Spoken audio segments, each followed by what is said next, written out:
வாக்காளர் பெருமக்களே, மக்கள் சேவையில் நாட்டமுள்ள கட்சி அனைத்து இந்திய அண்ணா திராவிட முன்னேற்ற கழகம். மக்கள் நலனை முன்னிறுத்தி நடவடிக்கைகளை எடுக்கும் கட்சி அனைத்து இந்திய அண்ணா திராவிட முன்னேற்ற கழகம். ஆனால் தங்கள் சொந்த நலனை முன்னிறுத்தி, தங்கள் சொந்த நலன்களை முன்னிறுத்தி நடவடிக்கைகளை எடுக்கும் கட்சி திமுக. இந்த தொகுதியின் வேட்பாளராக திமுக சார்பில் போட்டியிடுபவர் திரு ஆ. ராஜா. சென்ற முறையும் ராஜா இந்த தொகுதியில் இருந்துதான் தேர்ந்தெடுக்கப்பட்டார். உங்களுக்கு ராஜா ஏதாவது செய்தாரா? இல்லை. நீலகிரி மாவட்ட மக்களுக்கென ராஜா ஏதாவது திட்டங்களை கொண்டு வந்தாரா? இல்லை. மத்திய காங்கிரஸ் கூட்டணி அரசில் அமைச்சர் பதவியை வகித்து 2G ஸ்பெக்ட்ரம் ஒதுக்கீட்டில் 2 லட்சம் கோடி ரூபாய் அளவுக்கு இந்திய நாட்டிற்கு இழப்பு ஏற்படும் வகையில் ஊழல் புரிந்தவர் திரு ராஜா. இதனால் நீலகிரி தொகுதிக்கு ஏதாவது நன்மை ஏற்பட்டதா? இல்லை, இல்லையே. இதனால் லாபம் அடைந்தது திரு கருணாநிதியின் குடும்பம்தான். நஷ்டமடைந்தது இந்தியா. அதனால்தான் 2G ஸ்பெக்ட்ரம் ஒதுக்கீட்டில் ராஜா நிரபராதி என்று ஸ்டாலின் சொல்கிறார். ராஜா எந்த தவறும் செய்யவில்லை.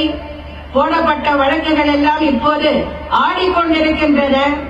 அந்த வழக்குகளை நிரூபிக்கக்கூடிய சாட்சிகள் இல்லை என்ற சூழ்நிலை உருவாகி இருக்கிறது என்று திரு கருணாநிதி சொல்லுகிறார். ஆக தந்தையும் மகனும் இருவரும் சேர்ந்து முழு பூசணிக்காயை சோற்றில் மறைக்க பார்க்கிறார்கள். இந்த வழக்கில் திமுக ஆதாயம் அடையவில்லை என்றால், இந்த வழக்கில் திரு ராஜா குற்றமற்றவர் என்றால், தற்போது திரு கருணாநிதி கூறுவதை போல காங்கிரஸ் கட்சி பழிவாங்குகிறது என்றால், 2010ஆம் ஆண்டே மத்திய காங்கிரஸ் கூட்டணி அரசிலிருந்து திமுக விலகி இருக்கலாமே. ஆனால் அதை செய்தாரா திரு கருணாநிதி? இல்லையே.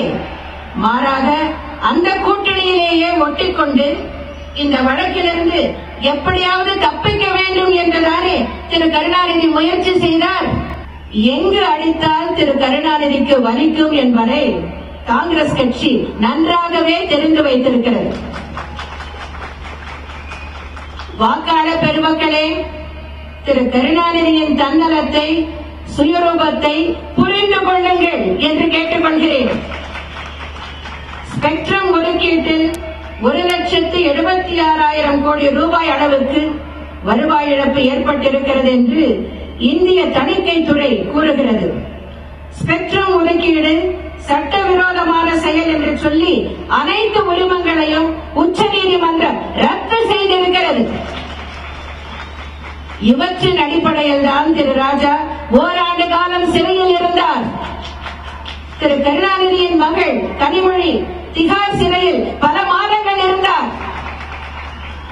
ஆனால் திரு கருணாநிதியும் திரு ஸ்டாலினும் திரு ராஜாவும் எதுவுமே நடக்காதது போல் நாடகம் ஆடுகிறார்கள்.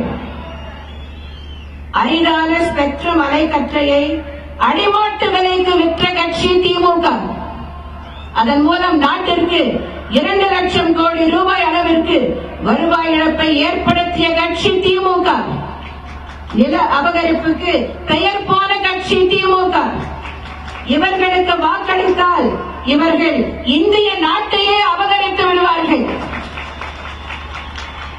மக்கள் சொத்தை தன் குடும்ப சொத்தாக பாவித்து செயல்பட்ட திரு கருணாநிதிக்கும் திரு ராஜாவுக்கும் இந்த தேர்தலில் நீங்கள் தக்க